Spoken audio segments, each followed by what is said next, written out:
December 1941, Alexandria Harbor. Two men in rubber suits ride a modified torpedo through the darkness. Breathing through tubes, moving at walking pace beneath the surface, they cannot see, they cannot hear. They know that if anything goes wrong, they will drown in enemy waters with no hope of rescue. And yet they volunteered for this. The Italians called it the mile, the pig. It looked like a torpedo because it was one, modified to carry two riders instead of explosives. What kind of person willingly straddles such a weapon and rides it into an enemy harbor? That night, Britain watched in absolute horror as their defenses proved useless. But instead of just reacting defensively, they made a bold decision to replicate the very weapon that had just devastated them. The British version would be named the Chariot. Before the conflict reached its conclusion, this underwater weapon would destroy enemy warships, force entire harbors to restructure their defenses with precious manpower and steel, and demonstrate that unconventional warfare often delivers the most devastating results. Everything started with an unprecedented defeat. 6 Italian combat divers mounted on 3 human torpedoes successfully penetrated Alexandria Harbor on December 19, 1941, moving through complete blackness underwater. They used only compass navigation to breach the boom and net barriers.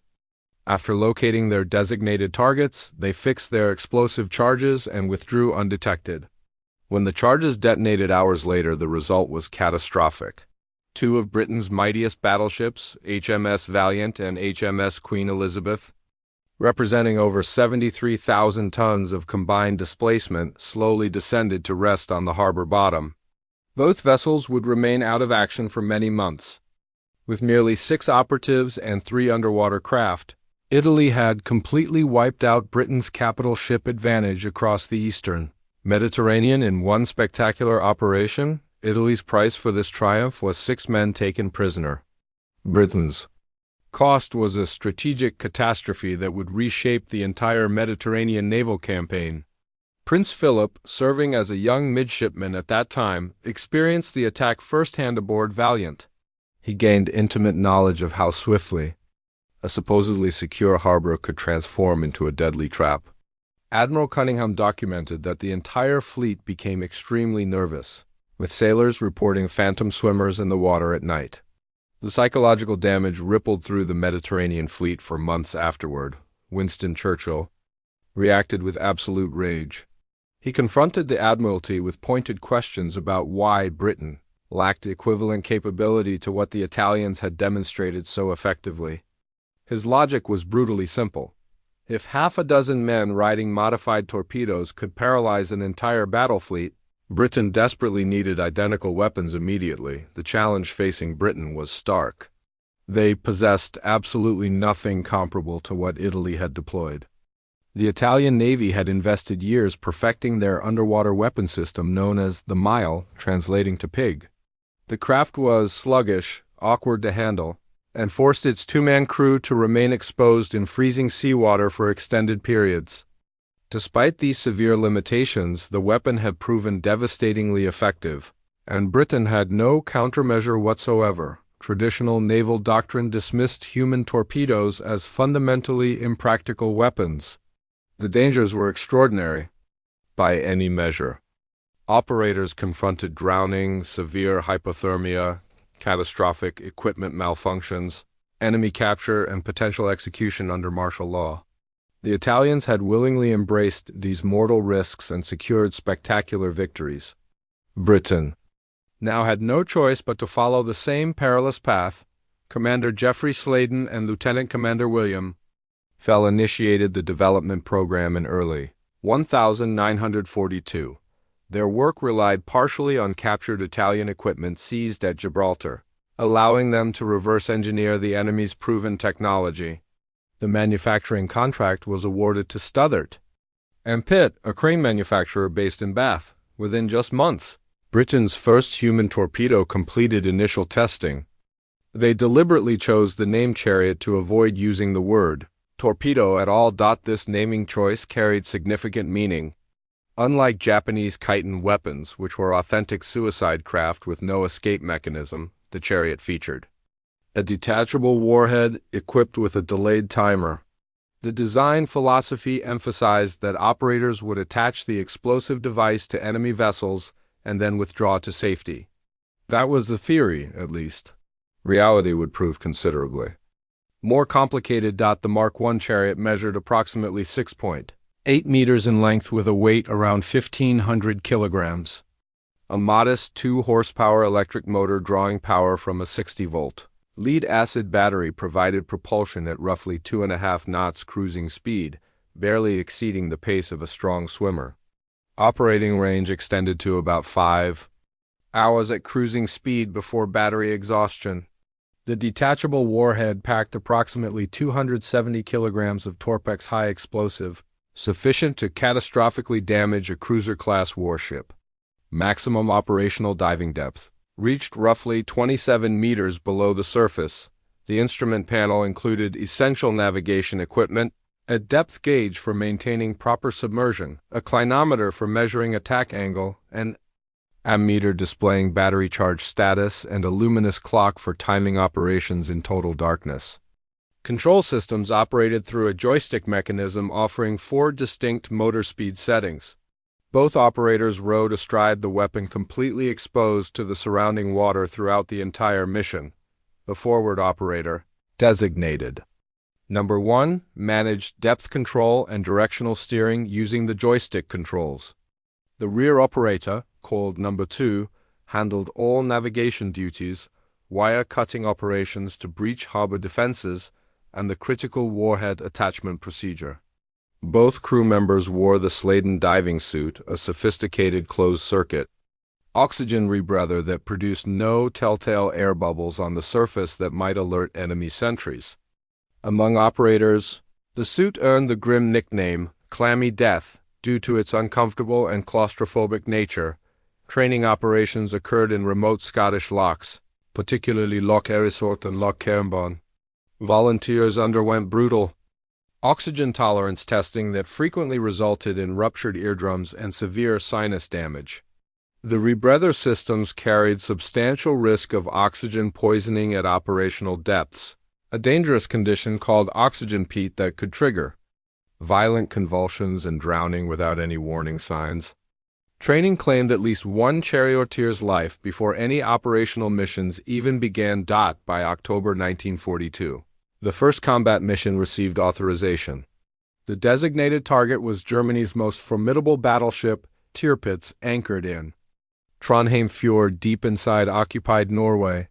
If 2 chariots could disable Tirpitz using the same tactics Italian frogmen had employed against Valiant, the strategic balance across the entire Atlantic theater would fundamentally shift in Britain's favor. If you're finding this content interesting, consider subscribing to support the channel. It takes just a moment, costs absolutely nothing, and helps create more content like this. Now, let's examine what transpired when the chariot finally confronted the enemy in actual combat conditions. Operation Title deployed the Norwegian fishing trawler Arthur, commanded by resistance hero Leif Larsen, to transport 2 chariots concealed beneath the vessel's hull. The trawler successfully passed German inspection at Agdenes Fortress using expertly forged documentation and navigated to within 16 kilometers of Tirpitz's anchorage. Then nature intervened catastrophically. A severe storm struck without warning. Both chariots tore free from their mounting brackets and plunged into the fjord's depths. The mission collapsed into complete failure before any attack could begin. The crew deliberately scuttled Arthur to prevent capture and began an overland escape attempt. 9 men successfully reached neutral Sweden, but able seaman Bob Evans was apprehended near the border crossing. The Gestapo subjected him to intensive interrogation, and on January 1943, he faced execution at Trondheim Skagen Forest under Hitler's illegal commando order that mandated killing captured Special Forces personnel. The subsequent mission, launched in January 1943, Operation Principal designated Italian harbors at Palermo and La Maddalena as primary targets. 8 chariots deployed from submarine carriers. The outcomes proved bitterly mixed. HMS P-311, transporting the La Maddalena strike team, detonated a mine and was utterly destroyed with all 71 crew members and 8 charioteers aboard. The wreck remained undiscovered until 2016, resting in the Mediterranean depths for 73 years. At Palermo, Lieutenant Greenland partnered with leading signalman Ferrier achieved confirmed success, sinking the Italian cruiser Ulpio Traiano, displacing 5,420 tons. Sub-Lieutenant Duve working alongside leading seaman James Friel inflicted severe damage on the troop transport Viminale, measuring 8,657 tons. Friel would later demonstrate remarkable resilience by escaping his prisoner of war camp, joining Italian partisan fighters, and eventually becoming one of the most decorated servicemen from his hometown of Barrow in Furness, the Palermo operation.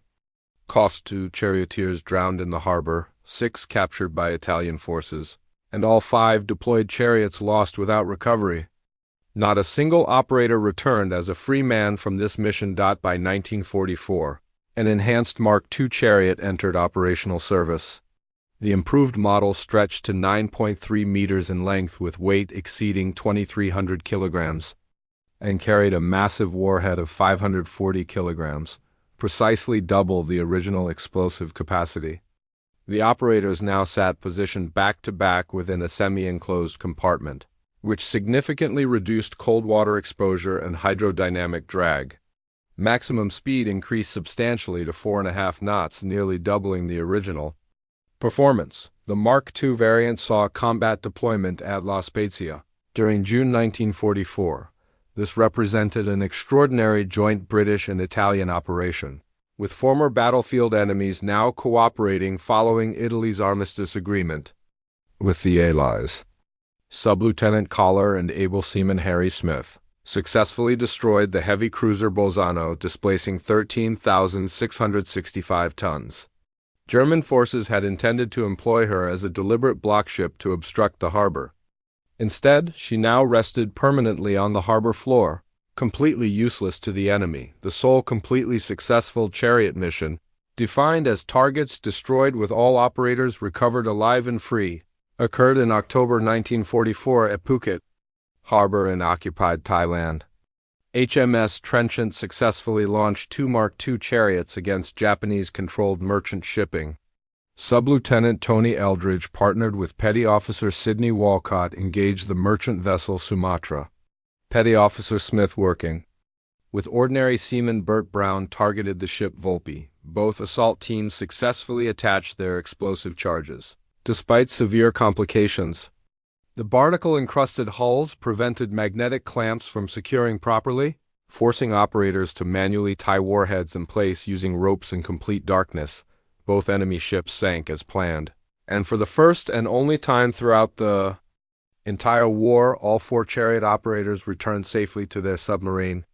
This singular complete success represented what the weapon system could theoretically achieve under optimal conditions. The Royal Navy substantially reduced Far East chariot operations shortly after the Phuket mission.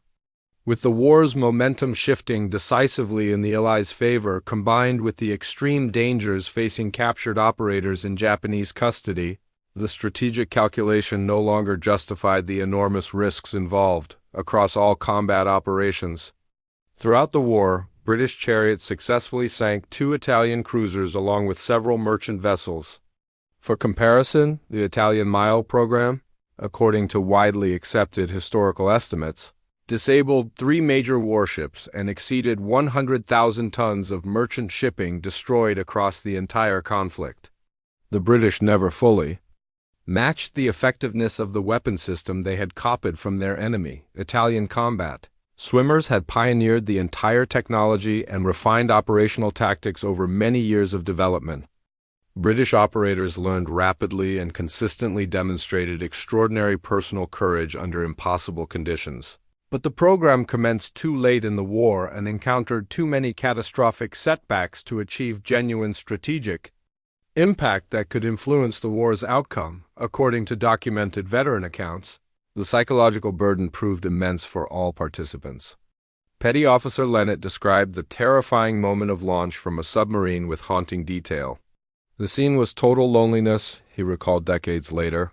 standing exposed on the casing of a submerging submarine with air and water violently hissing and boiling all around on a pitch-dark night, wondering constantly if he would ever return alive. He nearly drowned during one operational mission when his breathing apparatus valves snagged on the submarine's jumping wire during the launch sequence. Lieutenant Tony Eldridge recalled the penetrating cold that invaded his bones during Scottish training operations and never completely departed, even decades after the war ended. He described remembering the bitter cold with absolute clarity. Even to this day, he said in later interviews, I tend to wear more layers of clothing than other people because that memory of cold permanently stays with me. He faithfully attended remembrance ceremonies until his death in 2015, having gone blind from macular degeneration, but never forgetting what he and his fellow charioteers had accomplished and sacrificed. The German response to human torpedoes proved far worse than either British or Italian designs.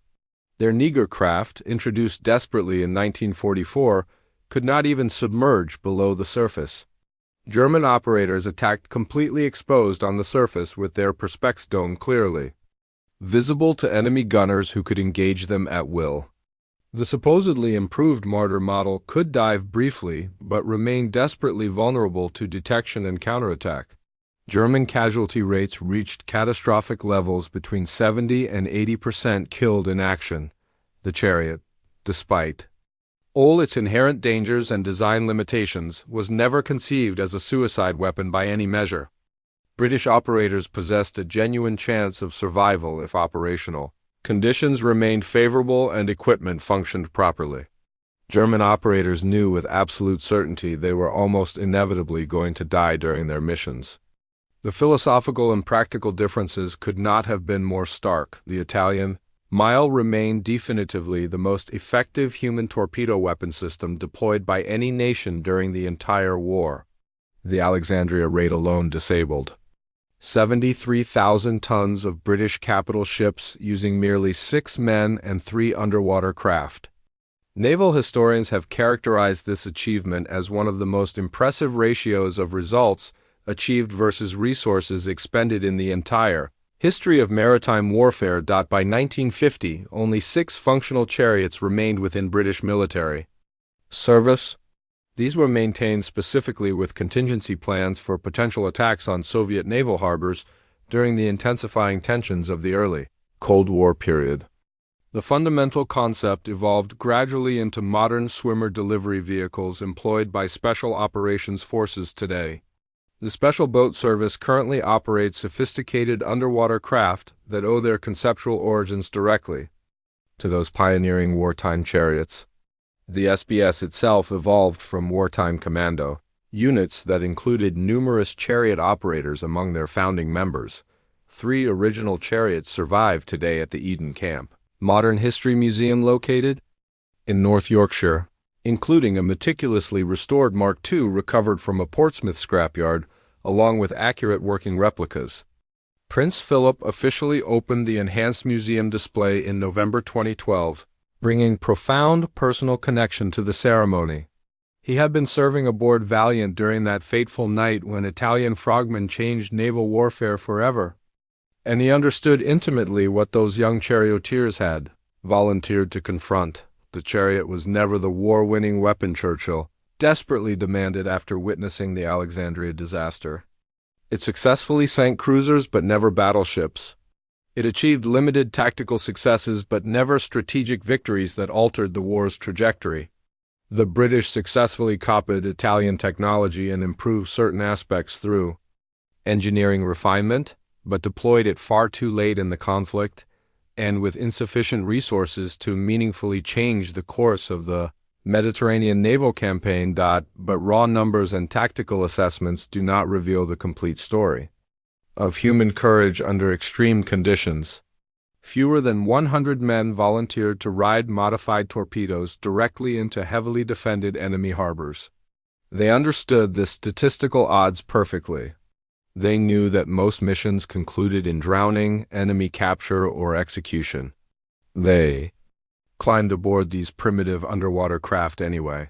Without hesitation. Imagine the reality. 2 men mounted on a modified torpedo, breathing through primitive tubes, unable to see anything in the absolute darkness or hear approaching threats, riding deliberately into a heavily defended enemy harbor with absolutely no guarantee of survival or rescue if anything went wrong.